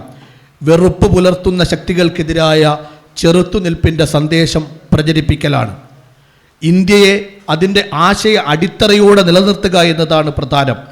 മതനിരപേക്ഷ ബോധത്തിൻ്റെ കരുത്തും ജനാധിപത്യത്തിൻ്റെ വിശാലതയും നിലനിൽക്കുന്ന ഇന്ത്യയായി നമുക്ക് നമ്മുടെ പ്രിയപ്പെട്ട രാജ്യത്തെ ഇനിയും മുന്നോട്ട് നയിക്കണം. ഇന്ത്യൻ ഭരണഘടനയുടെ 75-ാം വാർഷികം കൊണ്ടാടുന്ന വേളയാണിത്. രാജ്യത്തിൻ്റെ നിലനിൽപ്പിൻ്റെ അടിസ്ഥാന രേഖയാണ് ഭരണഘടന. മുന്നോട്ടുള്ള പ്രയാണത്തിൻ്റെ വഴികാട്ടിയും ഭരണഘടനയാണ്. 2024-25 വർഷത്തെ വാർഷിക ബഡ്ജറ്റ് അവതരണ വേളയിൽ ജില്ലാ പഞ്ചായത്ത് ക്യാമ്പസിൽ ഒരു ഭരണഘടനാ ചത്വരം നിർമ്മിക്കുമെന്നും ആയത് ഇന്ത്യൻ ഭരണഘടനയുടെ 75-ാം വാർഷിക വേളയിൽ അനാച്ഛാദനം ചെയ്യുമെന്നും നാം പ്രഖ്യാപിച്ചിരുന്നു. സന്തോഷത്തോടെയും അഭിമാനത്തോടെയും പ്രഖ്യാപിക്കട്ടെ, ഭരണഘടനാ ചത്വരം പ്രവൃത്തി പൂർത്തീകരിക്കപ്പെട്ടിരിക്കുകയാണ്. അവസാന മിനുക്കുപണികൾക്കു ശേഷം ഏപ്രിൽ ആദ്യവാരത്തിൽ അത് നാടിനായി സമർപ്പിക്കും. ഭരണഘടനാ ശില്പത്തിൻ്റെ കാര്യത്തിൽ മാത്രമല്ല, കഴിഞ്ഞ വർഷം ബജറ്റിൽ പ്രഖ്യാപിക്കപ്പെട്ട 90% പ്രഖ്യാപനങ്ങളും നടപ്പിൽ വരുത്താൻ നമുക്ക് സാധിച്ചു. ബജറ്റും വാർഷിക പദ്ധതിയും യോജിച്ചാണ് സഞ്ചരിച്ചത്. അതേസമയം സംസ്ഥാനത്തെ ആകെ പ്രയാസത്തിലാക്കിയ കടുത്ത സാമ്പത്തിക പ്രതിസന്ധി ചില പ്രധാന പദ്ധതികൾ താൽക്കാലികമായെങ്കിലും ഉപേക്ഷിക്കേണ്ടി വന്ന സാഹചര്യവും ഉണ്ടാക്കിയിട്ടുണ്ട്. സംസ്ഥാനം നേരിട്ട പ്രതിസന്ധികളെ അതിജീവിക്കുന്നതിന് കരുത്തോടെ പൊരുതുന്ന സംസ്ഥാന സർക്കാരിന് അർഹമായ പിന്തുണയും സഹായവും കേന്ദ്ര സർക്കാരിൻ്റെ ഭാഗത്തു നിന്നും ഇല്ലാതെ പോയപ്പോഴാണ് നമ്മുടെ സംസ്ഥാനം സാമ്പത്തികമായ പ്രതിസന്ധിയിലേക്ക് എത്തിച്ചേർന്നത്. അർഹമായ സാമ്പത്തിക വിഹിതമാണ് തടഞ്ഞുവെക്കപ്പെട്ടത്. വയനാട്ടിലെ ചൂരൽമലയിലും മുണ്ടക്കയിലും ഉണ്ടായ മഹാദുരന്തത്തെപ്പോലും കേന്ദ്ര സർക്കാർ പൂർണ്ണമായും അവഗണിച്ചു. പ്രധാനമന്ത്രി നേരിൽ വന്ന് ദുരന്തത്തിൻ്റെ ആഴം മനസ്സിലാക്കിയിട്ടും നിരവധി തവണ കേരളം ആവശ്യങ്ങൾ ഉന്നയിച്ചിട്ടും സംസ്ഥാനത്തെ സഹായിക്കാൻ തയ്യാറായില്ല. ഇത്തവണത്തെ കേന്ദ്ര ബജറ്റിൽ പോലും കേരളത്തെ അപ്പാടെ അവഗണിച്ചു. കക്ഷി രാഷ്ട്രീയ ഭരണ പ്രതിപക്ഷ വ്യത്യാസം മറന്ന് ഒരുമിച്ചു നിൽക്കണമെന്നും കേന്ദ്രത്തിൻ്റെ അപ്രഖ്യാപിത ഉപരോധങ്ങളെ നേരിടണമെന്നുമാണ് കേരളത്തിലെ ഭരണകൂടം നിരന്തരം ആവശ്യപ്പെടുന്നത്. എന്നാൽ സാമ്പത്തിക പ്രതിസന്ധിയുടെ ഭാരം കേരള സർക്കാരിൻ്റെ തലയിൽ കെട്ടിവെക്കാനാണ് ഉത്തരവാദപ്പെട്ടവർ പോലും ഇപ്പോൾ ശ്രമിക്കുന്നത്. സമരങ്ങളെല്ലാം ഏകപക്ഷീയമാകുന്നു. അവ കേരള സർക്കാർ വിരുദ്ധതയായി മാത്രം മാറുന്നു. എന്നാൽ എല്ലാ പ്രതിസന്ധികൾക്കിടയിലും വികസന ക്ഷേമ പ്രവർത്തനങ്ങൾ മുടക്കമില്ലാതെ മുന്നോട്ട് കൊണ്ടുപോകാൻ കേരള സർക്കാർ നിരന്തരം ശ്രമിക്കുന്നുണ്ട്. വലിയ ദുരന്തമുണ്ടായ വയനാടിനെയും നമ്മുടെ ജില്ലയിലെ വിലങ്ങാടിനെയും സഹായിക്കാനും ആശ്വസിപ്പിക്കാനും കോഴിക്കോട് ജില്ലാ പഞ്ചായത്തിന് സാധിച്ചിട്ടുണ്ട്. മുഖ്യമന്ത്രിയുടെ ദുരിതാശ്വാസ നിധിയിലേക്ക് 1 കോടി രൂപ നൽകുന്നതിനും വിലങ്ങാട് പുനരധിവാസ പ്രവർത്തനങ്ങളെ സഹായിക്കാൻ 10 വീട് നിർമ്മിച്ചു നൽകുന്നതിനും സർക്കാരുമായി ചേർന്ന് പ്രവർത്തിക്കാൻ നമ്മുടെ ഭരണസമിതി തീരുമാനിച്ചിട്ടുണ്ട്. ഈ വർഷത്തെ കേരള ബജറ്റ് അവതരിപ്പിച്ചുകൊണ്ട് ബഹുമാനപ്പെട്ട ധനകാര്യ വകുപ്പ് മന്ത്രി നടത്തിയ പ്രസംഗത്തിൻ്റെ ആദ്യ ഖണ്ഡിക നമുക്കേറെ ആത്മവിശ്വാസം പകരുന്നതാണ്. അദ്ദേഹത്തിൻ്റെ ബജറ്റ് പ്രസംഗം ഇങ്ങനെയാണ് ആരംഭിക്കുന്നത്. കേരള ജനതയ്ക്ക് വലിയ ആശ്വാസം തോന്നുന്ന ഒരു സന്തോഷ വാർത്ത പറഞ്ഞുകൊണ്ടാണ് 2025-26 വർഷത്തെ സംസ്ഥാന ബജറ്റ് പ്രസംഗം ആരംഭിക്കാം. സമീപ വർഷങ്ങളിൽ സംസ്ഥാന സർക്കാരിനെ ബാധിച്ച രൂക്ഷമായ ധനഞെരുക്കത്തിൻ്റെ തീഷ്ണമായ ഘട്ടത്തെ കേരളം അതിജീവിച്ചിരിക്കുന്നു. ധനഞെരുക്കം രൂക്ഷമായ ഘട്ടത്തിലും വികസന ക്ഷേമ പ്രവർത്തനങ്ങൾക്ക് കാര്യമായ മുടക്കം വരാതെ മുന്നോട്ട് പോകാൻ കേരളത്തിന് കഴിഞ്ഞിരിക്കുന്നു. ഇപ്പോൾ ധനഞെരുക്കത്തിൻ്റെ തീഷ്ണത ഗണ്യമായി കുറഞ്ഞു എന്ന് മാത്രമല്ല, വരും വർഷങ്ങളിൽ ഏറെ മെച്ചപ്പെട്ട ധനസ്ഥിതിയിലേക്ക് കാര്യങ്ങൾ പുരോഗമിക്കും. ധനമന്ത്രി തുടരുകയാണ്. സംസ്ഥാനം ധനഞെരുക്കം നേരിട്ടപ്പോൾ അത് മറച്ചു പിടിക്കാനല്ല, ജനങ്ങളോട് തുറന്നു പറഞ്ഞ് പരിഹാരം നേടാനാണ് സർക്കാർ തയ്യാറായത്. ഇപ്പോൾ ധനസ്ഥിതി ഏറെ മെച്ചപ്പെട്ടു എന്ന് പറയുന്നതും തികഞ്ഞ യാഥാർത്ഥ്യബോധത്തോടെയാണ്. സംസ്ഥാന ബജറ്റിനെ പിൻപറ്റിയാണ് കോഴിക്കോട് ജില്ലാ പഞ്ചായത്തിൻ്റെ ബജറ്റും രൂപപ്പെടുത്തുന്നത്. സംസ്ഥാന സർക്കാർ 14-ാം പഞ്ചവത്സര പദ്ധതിയുടെ മുൻഗണനകളായി മുന്നോട്ട് വെച്ചത് ഉൽപ്പാദന വർധനവും ഉൽപ്പാദനക്ഷമതാ വർധനവുമാണ്. പുത്തൻ തൊഴിലവസരങ്ങളുടെ സൃഷ്ടി, വൈജ്ഞാനിക സമൂഹമായി കേരളീയ സമൂഹത്തെ പരിവർത്തനപ്പെടുത്തൽ, അതിദാരിദ്ര്യമില്ലായ്മ ചെയ്യൽ, മാലിന്യ സംസ്കരണത്തിൻ്റെ ശാസ്ത്രീയ മാർഗങ്ങൾ സൃഷ്ടിക്കൽ, ആരോഗ്യ വിദ്യാഭ്യാസ മേഖലകളിലെ നീക്കിയിരിപ്പ്, ഗ്രാമീണ ജനതയ്ക്ക് സംതൃപ്തവും സന്തോഷപ്രദവുമായ ജീവിതം ഉറപ്പാക്കൽ, പാലിയേറ്റീവ് പരിചരണത്തിന് ഏകീകൃത സ്വഭാവം ഉറപ്പാക്കൽ, ഭിന്നശേഷിക്കാരുടെ ജീവിതം ഉറപ്പാക്കൽ, വനിതകളുടെയും കുട്ടികളുടെയും ക്ഷേമം, പട്ടികജാതി പട്ടികവർഗ വിഭാഗങ്ങളുടെ ഉന്നമനം, ഭവനരഹിതരില്ലാത്ത കേരളം, പുതുതലമുറയുടെ തൊഴിലവസരങ്ങൾ എന്നിവയെല്ലാം ഈ ബജറ്റിൻ്റെ ഭാഗമായുണ്ട്. കേരളത്തിന് പുതിയ വികസന പരിപ്രേക്ഷ്യം സമ്മാനിച്ച ജനകീയ ആസൂത്രണ പ്രസ്ഥാനം 27 വർഷം പിന്നിടുകയാണ്. കേരളത്തിന് അഭിമാനവും രാജ്യത്തിന് മാതൃകയുമായ ആസൂത്രണ മികവിൽ കേരളം സമാനതകളില്ലാത്ത നേട്ടങ്ങളുണ്ടാക്കി. 92-ലെ പഞ്ചായത്തി രാജ് നിയമത്തിൻ്റെ അന്തസത്തയെ പൂർണ്ണമായും ഉൾക്കൊണ്ടുകൊണ്ടാണ് കേരളം മുന്നോട്ട് പോകുന്നത്. പ്രാദേശിക ഭരണകൂടങ്ങൾ എന്ന നിലയിൽ പഞ്ചായത്തുകളെ ശക്തിപ്പെടുത്തുന്നതിന് സാധിച്ചു. ഗ്രാമസഭകൾ മുതൽ ആരംഭിക്കുന്ന ജനകീയ ഇടപെടലിലൂടെ വികസന മുന്നേറ്റങ്ങൾക്ക് കൂടുതൽ വിപുലതയുണ്ടായി. മുൻ അനുഭവങ്ങളെ പരിഗണിച്ച് വികസന വിടവുകളെ പൂർണ്ണമായി നികത്തി മുന്നോട്ട് പോകാനാണ് പുതിയ സർക്കാർ മാർഗനിർദ്ദേശങ്ങൾ നമ്മളോട് ആവശ്യപ്പെടുന്നത്. പുതിയ വിഷയമേഖലകളെ കണ്ടെത്തി പരിഹരിക്കാൻ സാധ്യമാകും വിധമുള്ള വികസന കാഴ്ചപ്പാട് ജില്ലാ പഞ്ചായത്തിനുണ്ട്. ജില്ലയെ ഒരൊറ്റ ഘടകമായി പരിഗണിച്ച് സർവ്വതല സ്പർശിയായ വികസന മുന്നേറ്റമാണ് നാം ലക്ഷ്യമിടുന്നത്. ജനകീയാസൂത്രണ പദ്ധതിയുടെ ഈ കാലയളവുകളിൽ 6 ഭരണസമിതികൾ ജില്ലാ പഞ്ചായത്തിനെ നയിച്ചിട്ടുണ്ട്. യശസ്വിനായ കാഞ്ഞിക്കാവ് കുഞ്ഞികൃഷ്ണനായിരുന്നു ജില്ലാ പഞ്ചായത്തിൻ്റെ ആദ്യ പ്രസിഡന്റ്. പിന്നീട് പി മോഹനൻ മാസ്റ്റർ പ്രസിഡന്റായി. 2020-25 കാലത്ത് ശ്രീമതി MK നളിനി, 2005-10 കാലത്ത് ശ്രീ KP കുഞ്ഞമ്മദ്കുട്ടി, 2010-15 കാലത്ത് ശ്രീമതി കാനത്തിൽ ജമീല, 2015-20 കാലത്ത് ശ്രീ ബാബു പറശ്ശേരി എന്നിവരും പ്രസിഡന്റുമാരായി. Shri VKC Muhammad Koya, Avala Narayanan, Shri VR Vijayaraghavan, Santhosh കുറുമ്പയിൽ, V Kunjali, R Sasi, Reena Mundengatt എന്നിവർ വൈസ് പ്രസിഡന്റുമാരായിട്ടും പ്രവർത്തിച്ചു. നിലവിലെ ഭരണസമിതിയുടെ ആദ്യ 4 മാസക്കാലം ശ്രീമതി കാനത്തിൽ ജമീലിയായിരുന്നു പ്രസിഡന്റ്. തുടർന്ന് ശ്രീമതി ഷീജ ശശി പ്രസിഡന്റായി ചുമതലയേറ്റു. ഈ ഭരണസമിതിയുടെ ആദ്യ ബജറ്റുകൾ വൈസ് പ്രസിഡന്റായിരുന്ന ശ്രീ MB ശിവാനന്ദൻ അവതരിപ്പിച്ചിട്ടുണ്ട്. ഇത് 5ാം വർഷത്തിലേക്കുള്ള ഭരണസമിതി കാലയളവിലെ അവസാന ബജറ്റാണ്. മുൻവർഷ ബജറ്റുകൾ മുന്നോട്ട് വെച്ച ആശയങ്ങളും പദ്ധതികളും പ്രവൃത്തിപഥത്തിൽ എത്തിക്കുന്നതിലും സമയബന്ധിതമായി നടപ്പിലാക്കുന്നതിലും ഭരണസമിതി നടത്തിയ ഇടപെടലുകളെ സംബന്ധിച്ച് നേരത്തെ സൂചിപ്പിച്ചിരുന്നു. ഭരണസമിതി പ്രവർത്തനങ്ങളെ പരിപൂർണമായും സഹായിക്കുന്നതിൽ, പദ്ധതികൾ നടപ്പിലാക്കുന്നതിൽ ഉദ്യോഗസ്ഥരുടെ സഹകരണവും പിന്തുണയും ജില്ലാ പഞ്ചായത്തിന് ലഭ്യമാവുന്നുണ്ട്. ശ്രീ അഹമ്മദ് കബീർ, ശ്രീ മുഹമ്മദ് ഷാഫി, ശ്രീ വിനൂസി കുഞ്ഞപ്പൻ എന്നിവർ ഈ കാലയളവിൽ സെക്രട്ടറിമാരായി പ്രവർത്തിച്ചിരുന്നു. നിലവിൽ ശ്രീ അജേഷ് TG സെക്രട്ടറിയും ചന്ദ്രൻ C എക്സിക്യൂട്ടീവ് എഞ്ചിനീയറായും പ്രവർത്തിക്കുന്നു. ജില്ലാ പഞ്ചായത്തിലെ finance officer, assistant executive engineer, assistant engineer, senior junior സൂപ്രണ്ടുമാർ മുതൽ ഉദ്യോഗസ്ഥരുടെ കൃത്യതയാർന്ന ഇടപെടൽ പ്രവർത്തന വിജയത്തിന് കാരണമാണ്. വകുപ്പുതല പ്രവർത്തന തിരക്കുകൾക്കൊപ്പം 31 നിർവഹണ ഉദ്യോഗസ്ഥരും അനുബന്ധ ജീവനക്കാരും നൽകുന്ന പിന്തുണയും സഹകരണവും പ്രത്യേകം എടുത്തു പറയുന്നു. ഭിന്നശേഷി, വയോജനം, ആരോഗ്യം, ഊർജ്ജം എന്നീ മേഖലകളിലായി സംസ്ഥാന തലത്തിൽ 4 അവാർഡുകൾ ഈ ഭരണസമിതി കാലയളവിൽ നേടിയെടുക്കാൻ നമുക്ക് സാധിച്ചത് നമ്മുടെ കൂട്ടായ്മയുടെ ഭാഗമായിട്ടാണ്. ആസൂത്രണ പ്രവർത്തനങ്ങൾ ഗ്രാമസഭ മുതൽ കൃത്യത ഉള്ളതും നവീനവുമാക്കുന്നതിൽ ആസൂത്രണ സമിതിയും വർക്കിംഗ് ഗ്രൂപ്പുകളും സഹായിച്ചു. ആവശ്യമായ ഘട്ടത്തിൽ സാങ്കേതിക വിദഗ്ധരുടെയും മുൻ ജനപ്രതിനിധികളുടെയും നിർദ്ദേശങ്ങളും ഉപദേശങ്ങളും സ്വീകരിച്ചാണ് ജില്ലാ പഞ്ചായത്ത് മുന്നോട്ട് പോകുന്നത്. ആസൂത്രണ സമിതികൾ പദ്ധതി ആരംഭത്തിൽ മാത്രമല്ല, പദ്ധതി നിർവഹണത്തിൻ്റെ എല്ലാ ഘട്ടങ്ങളിലും കൂടി ഇടപെടുന്ന സംവിധാനമായി മാറണം എന്ന നിർദ്ദേശം അവതരിപ്പിക്കുകയാണ്. 2020 ഡിസംബർ 30 അധികാരത്തിലേറിയ നിലവിലുള്ള ഭരണസമിതിയുടെ കാലാവധി ഈ വർഷം നവംബറിൽ അവസാനിക്കുകയാണ്. 25-26 വർഷത്തെ പദ്ധതി രൂപീകരണ പ്രവർത്തനങ്ങൾ നേരത്തെ ആരംഭിക്കുകയും സർക്കാർ മാർഗരേഖയും നിർദ്ദേശങ്ങളും അനുസരിച്ച് വാർഷിക പദ്ധതി തയ്യാറാക്കുന്ന പ്രവർത്തനങ്ങൾ നടക്കുകയും ചെയ്തിട്ടുണ്ട്. എല്ലാ വിഷയമേഖലകളുടെയും വിശദമായ അവസ്ഥ വിശകലനത്തിൻ്റെ അടിസ്ഥാനത്തിൽ ആസൂത്രണ പ്രക്രിയയുടെ എല്ലാ ഘടകങ്ങളും സമയബന്ധിതമായും ജനകീയ പങ്കാളിത്തത്തോടെയും പൂർത്തീകരിച്ചുകൊണ്ടാണ് ജില്ലാ ആസൂത്രണ സമിതിയുടെ അംഗീകാരത്തിനായി പദ്ധതി സമർപ്പിക്കുന്നത്.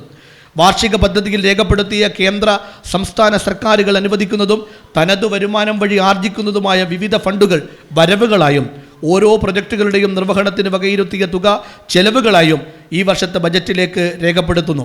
പദ്ധതിയുടെ ഭാഗമല്ലാതെ ലഭ്യമാകുന്ന മറ്റു ഫണ്ടുകൾ വരവിലും അനിവാര്യ ചുമതലാ നിർവഹണത്തിൻ്റെ ഭാഗമായി പ്രതീക്ഷിത ചെലവുകളും ബജറ്റിൽ രേഖപ്പെടുത്തുന്നു.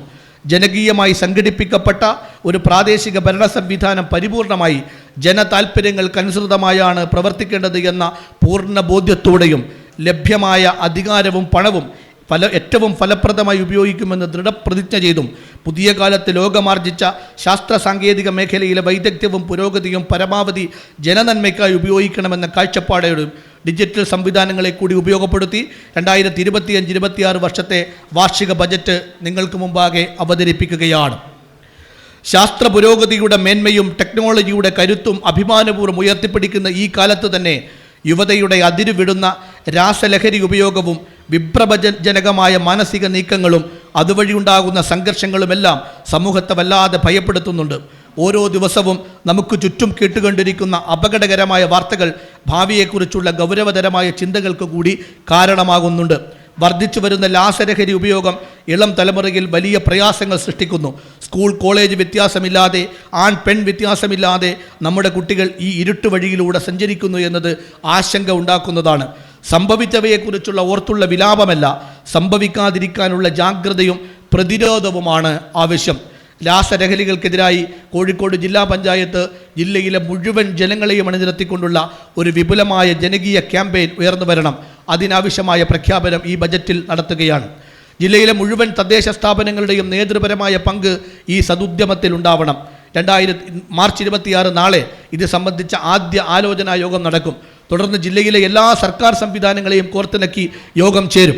ഏപ്രിൽ മാസം ആദ്യവാരത്തിൽ തദ്ദേശ സ്ഥാപനങ്ങൾ, സർക്കാർ സ്ഥാപനങ്ങൾ, രാഷ്ട്രീയ സാമൂഹ്യ സാംസ്കാരിക രംഗത്തെ പ്രമുഖർ, സ്വകാര്യ സ്ഥാപനങ്ങൾ, വ്യാപാര സംഘടനകൾ, ബഹുജന സംഘടനകൾ തുടങ്ങി എല്ലാവരെയും പങ്കെടുപ്പിച്ച് ഒരു ജില്ലാതല ജനറൽ ബോഡി സംഘടിപ്പിക്കും. ബ്ലോക്ക്, ഗ്രാമപഞ്ചായത്ത്, വാർഡ് തല യോഗങ്ങൾക്ക് ശേഷം ഏപ്രിൽ മെയ് മാസങ്ങളിൽ ജില്ലയിലാകെ വിപുലമായ പ്രചരണ പരിപാടികൾ ഉണ്ടാകും. ജൂൺ മാസം 23-ന് ജില്ലയിലെ 20 ലക്ഷം ജനങ്ങൾ അണിനിരക്കുന്ന 2 മില്യൺ പ്ലഡ്ജ് എന്ന ക്യാമ്പയിൻ സംഘടിപ്പിക്കും. ഇതിനു മുന്നോടിയായി ജനപ്രതിനിധികൾ മുഴുവൻ അണിചേരുന്ന നൈറ്റ് മാർച്ച് ഏപ്രിൽ മാസത്തിൽ ബാലുശ്ശേരിയിൽ വെച്ച് സംഘടിപ്പിക്കും. തുടർന്ന് ജില്ലയിലാകെ ബോധവൽക്കരണ പ്രതിരോധ പ്രവർത്തനങ്ങൾ നടത്തും. കലാകായിക മത്സരങ്ങൾ, സമൂഹ ചിത്രം വര, സൗഹൃദ സംഗമങ്ങൾ, ക്യാമ്പസ് ഒത്തുചേരലുകൾ, കുടുംബ കൂട്ടായ്മകൾ, വീട്ടുമുറ്റ സദസ്സുകൾ, കലാജാഥകൾ, സിനിമാ അവതരണങ്ങൾ, സെലിബ്രിറ്റി സംഗമം, പുസ്തകോത്സവങ്ങൾ, വായനക്കൂട്ടങ്ങൾ, കൂട്ടയോട്ടം, ജാഗ്രതാ സദസ്സുകൾ, പ്രതിരോധ സേനാ രൂപീകരണം, വനിതാ യുവജന വിദ്യാർത്ഥി സ്ക്വാഡുകൾ തുടങ്ങി വ്യത്യസ്തമാർന്ന പരിപാടികൾ ഗ്രാമ ബ്ലോക്ക് പഞ്ചായത്തുകളുടെ സഹായത്തോടെ സംഘടിപ്പിക്കും. ജില്ലാ പഞ്ചായത്ത് വിഹിതത്തിനൊപ്പം CSR ഫണ്ടുകൾ ഉൾപ്പെടെ സ്പോൺസർഷിപ്പുകൾ കൂടി ഉപയോഗിക്കും. കാലം ആവശ്യപ്പെടുന്ന കാലഘട്ടത്തിനോടുള്ള നീതിയായി ഈ വിപുലമായ ക്യാമ്പയിൻ മാറും. സമൂഹത്തിലെ എല്ലാ വിഭാഗം ജനങ്ങളുടെയും പൂർണ്ണ പിന്തുണ ഈ ക്യാമ്പയിന് ഉണ്ടാകണമെന്ന് അഭ്യർത്ഥിക്കുന്നു. ജില്ലാ പഞ്ചായത്ത് മുന്നോട്ട് വെക്കുന്ന ആശയത്തെ കൂടുതൽ സൃഷ്ടിപരമാക്കാൻ എല്ലാവരുടെയും പിന്തുണ അഭ്യർത്ഥിക്കുകയാണ്. സാമ്പത്തിക പ്രതിസന്ധികൾക്കിടയിലും ജനങ്ങളുടെ ക്ഷേമ പ്രവർത്തനങ്ങളും നാടിൻ്റെ വികസനങ്ങളും സാധ്യമാക്കുക എന്ന ലക്ഷ്യത്തോടെ മുന്നോട്ട് പോകുന്ന കേരളത്തിലെ സർക്കാർ തദ്ദേശ സ്ഥാപനങ്ങളുടെ വരുമാന വർധനവ് ഏറ്റവും പ്രധാനപ്പെട്ട ലക്ഷ്യങ്ങളിലൊന്നായി കാണണമെന്ന് ഓർമ്മപ്പെടുത്തുന്നുണ്ട്. കഴിഞ്ഞ വർഷം സെപ്റ്റംബറിൽ കൂത്താളി ഫാമിലെ പെരുവണ്ണാമൂടി ഹാളിൽ വെച്ച് നാം നടത്തിയ തനതു വരുമാന വർധന ശില്പശാല ഈ രംഗത്തെ പ്രധാനമായ ഇടപെടലായിരുന്നു. തദ്ദേശ സ്വയംഭരണ സ്ഥാപനങ്ങളുടെ ചരിത്രത്തിലാദ്യമായാണ് ഇത്തരമൊരു ശില്പശാല സംഘടിപ്പിക്കപ്പെട്ടത്. നൂതനമായ ഒട്ടേറെ ആശയങ്ങൾ അവിടെ ഉയർന്നു വന്നിരുന്നു. അവ ക്രോഡീകരിക്കുകയും ഭാവി തലമുറയുടെ ഭാവി പദ്ധതിയുടെ ഭാഗമായി ഉൾപ്പെടുത്തുകയും ചെയ്യുന്നുണ്ട്. കൂത്താളി, പേരാമ്പ്ര, തിക്കോടി, പുതുപ്പാടി, ചാത്തമംഗലം എന്നിവിടങ്ങളിലായി പ്രവർത്തിക്കുന്ന 5 ഫാമുകളാണ് ജില്ലാ പഞ്ചായത്തിൻ്റെ പ്രധാന വരുമാന മാർഗം. കാർഷിക ഉൽപ്പാദനം വർദ്ധിപ്പിച്ചും കൂടുതൽ ആധുനിക സൗകര്യങ്ങൾ ഏർപ്പെടുത്തിയും സ്ഥിരവരുമാന വർധനവ് ബജറ്റ് ലക്ഷ്യമിടുകയാണ്. സ്കൂളുകളിൽ സ്ഥാപിച്ച സോളാർ പാനലുകൾ കഴിഞ്ഞ വർഷം മുതൽ പ്രത്യേകമായി ശ്രദ്ധിക്കുന്നുണ്ട്. അറ്റകുറ്റപ്പണികൾ നടത്തുന്നതിനും വരുമാനം കൃത്യമായി ശേഖരിക്കുന്നതിലും ശ്രദ്ധിക്കുന്നു. ഈ പ്രവർത്തനം തുടരും. KSEBക്ക് നേരത്തെ നൽകിയ 2.5 കോടി രൂപ ഉപയോഗിച്ച് സ്കൂളുകളിലും ജില്ലാ പഞ്ചായത്ത് ഘടക സ്ഥാപനങ്ങളിലും ഈ വർഷം പുതുതായി സോളാർ പാനലുകൾ സ്ഥാപിക്കും. ഇതുവഴി തനത് വരുമാന വർധനവ് ലക്ഷ്യമിടുന്നു. ജില്ലാ പഞ്ചായത്ത് നിർമ്മിച്ച കഫ്റ്റീരിയ, കൂത്താളി ഫാമിലെ ക്യാൻറ്റീൻ എന്നിവ പ്രവർത്തനക്ഷമമാക്കും. ഭാവിയിൽ തനത് വരുമാന വർധനവ് കൂടി ലക്ഷ്യമിടുന്നതാണ് നിലവിൽ ആരംഭിക്കപ്പെട്ട പി-ടോക്ക് എന്ന യൂട്യൂബ് ചാനൽ. ചെറുവണ്ണൂരിലെ വ്യവസായ എസ്റ്റേറ്റിൻ്റെ പ്രവർത്തനം വിപുലപ്പെടുത്തുന്നതിനും ഫാമുകളിൽ ഡിജിറ്റൽ അക്കൗണ്ടിംഗ് സംവിധാനം ഏർപ്പെടുത്തുന്നതിനും തീരുമാനിക്കുകയാണ്. ഈ വർഷം അത്യന്താധുനിക സൗകര്യങ്ങളോടുകൂടിയ ഒരു ഓഡിറ്റോറിയം ജില്ലാ പഞ്ചായത്ത് നിർമ്മിക്കും. ഇതിനായി 50 ലക്ഷം രൂപ മാറ്റിവെക്കുന്നു. അസറ്റ് മാനേജ്മെൻറ്റ് പ്ലാൻ ഉണ്ടാക്കി ജില്ലാ പഞ്ചായത്തിൻ്റെ മുഴുവൻ ആസ്തികളും സംസ്ഥാന സർക്കാരിൻ്റെ സർവേ ഡിപ്പാർട്ട്മെൻറ്റിൻ്റെ കൂടെ സഹായത്തോടെ ഡിജിറ്റൽ മാപ്പിംഗ് നടത്തും. നിഷ്ക്രിയ ആസ്തികളെ ഒഴിവാക്കി ആസ്തി വ്യക്തത വരുത്തും. സ്കിൽ ഡെവലപ്മെൻറ്റ് സെൻറ്ററിനെ നവീകരിക്കും. ഈ വർഷം ജൂൺ മുതൽ 12 പുതിയ കോഴ്സുകൾ സ്കിൽ ഡെവലപ്മെൻറ്റ് സെൻറ്ററിൽ ആരംഭിക്കും. ഇതിനായുള്ള അടിസ്ഥാന സൗകര്യങ്ങൾ ഒരുക്കും. പുതിയ 5 സബ് സെൻറ്ററുകൾ സ്കിൽ ഡെവലപ്മെൻറ്റ് സെൻറ്ററിൻ്റെതായി ആരംഭിക്കും. ജില്ലാ പഞ്ചായത്തിൻ്റെ വികസന പുരോഗതിയെ ജനങ്ങളിലേക്ക് എത്തിക്കാൻ കഴിയുന്ന പ്രോഗ്രസ് കാർഡ് തയ്യാറാക്കും. കോഴിക്കോട് ജില്ലയുടെ സമഗ്ര വിവരങ്ങളും ജില്ലയിലെ മുഴുവൻ സർക്കാർ സംവിധാനങ്ങളെ പരിചയപ്പെടുത്തുന്നതുമായ ജില്ലാ ഗൈഡ് പുറത്തിറക്കും. ഇവ രണ്ടിൻ്റെയും പ്രിൻ്റഡ് കോപ്പികൾക്ക് പുറമെ ഈ കോപ്പികൾ കൂടി പ്രചരിപ്പിക്കും. ജില്ലാ പഞ്ചായത്ത് ഓഫീസിൽ സ്മാർട്ട് ഫ്രണ്ട് ഓഫീസ് നിർമ്മിക്കും. ജില്ലാ പഞ്ചായത്ത് എഞ്ചിനീയറിംഗ് ഓഫീസിനെ നവീകരിക്കുകയും ചെയ്യും. ജില്ലയിലെ പാലിയേറ്റീവ് രംഗത്തുള്ള പ്രവർത്തനങ്ങളെ വിപുലപ്പെടുത്തുന്നതിനും ശാക്തീകരിക്കുന്നതിനും ഏകോപിപ്പിക്കുന്നതിനും ആവശ്യമായ പദ്ധതി രൂപീകരിച്ചിട്ടുണ്ട്. നിലവിലുള്ള പാലിയേറ്റീവ് പരിചരണം നൽകി വരുന്ന ജില്ലാ പഞ്ചായത്ത് പരിധിയിലുള്ള മുഴുവൻ സ്ഥാപനങ്ങളുടെയും പ്രവർത്തനങ്ങളെ ഏകോപിപ്പിച്ച് ജില്ലാ പഞ്ചായത്ത് നേതൃത്വത്തിൽ സേവനങ്ങൾ ആവശ്യമായ ജനങ്ങളിലേക്ക് സമയബന്ധിതമായി എത്തിക്കുന്നതിനുള്ള ഇടപെടൽ നടത്തും. പാലിയേറ്റീവ് സംഘങ്ങൾക്ക് രജിസ്ട്രേഷൻ ഏർപ്പെടുത്തി ആവശ്യമായ സഹായങ്ങൾ നൽകും. ജനങ്ങളിൽ വ്യായാമശീലം വളർത്തുന്നതിനാവശ്യമായ ലഘുവ്യായാമ രീതികൾ പരിശീലിപ്പിക്കുന്നതിനായി ജില്ലാ പഞ്ചായത്ത് നേതൃത്വത്തിൽ വാർഡ് തലങ്ങളിൽ പരിശീലന പദ്ധതി പുതുതായി ആരംഭിക്കും. പ്രാരംഭ പ്രവർത്തനങ്ങൾക്ക് 20 ലക്ഷം രൂപ നീക്കിവെക്കും. തുടങ്ങി വരുമാന വർധനവിന് ഉതകുന്നതും പൊതുഭരണം ധനകാര്യ മേഖലയുമായി ബന്ധപ്പെട്ടതുമായ പദ്ധതികൾക്കാകെ 2,08,40,500 രൂപ വകയിരുത്തുന്നു. ഉൽപ്പാദന മേഖലയ്ക്ക് വലിയ പ്രാധാന്യം നൽകുന്നതാണ് ഈ വർഷത്തെ വാർഷിക ബജറ്റ്. കാർഷിക മേഖലയുടെ വളർച്ചയ്ക്ക് മുഖ്യ പരിഗണന നൽകും. കേന്ദ്ര സർക്കാരിൻ്റെ ബൗദ്ധിക സ്വത്തവകാശ നിയമപ്രകാരം ഒരു പ്രത്യേക ഉൽപ്പന്നത്തിൻ്റെ ദേശപരവും ഭൂമിശാസ്ത്രപരവുമായ പ്രത്യേകതകളാലും പരമ്പരാഗത നന്മകളാലും ലഭ്യമാകുന്ന പദവിയാണ് ഭൗമസൂചികാ പദവി. കുറ്റ്യാടി തേങ്ങയെ ഭൗമസൂചികാ പദവിയിലേക്ക് ഉയർത്തുന്നതിന് ജില്ലാ പഞ്ചായത്ത് പദ്ധതി തയ്യാറാക്കുന്നു. കേന്ദ്ര വാണിജ്യ വ്യവസായ മന്ത്രാലയത്തിൻ്റെ ശ്രദ്ധയിലേക്ക് ഇതുവഴി കുറ്റ്യാടി തേങ്ങയെ എത്തിക്കും. ആദ്യഘട്ട പ്രവർത്തനങ്ങൾക്ക് 5 ലക്ഷം രൂപ ബജറ്റിൽ മാറ്റിവെക്കുന്നു.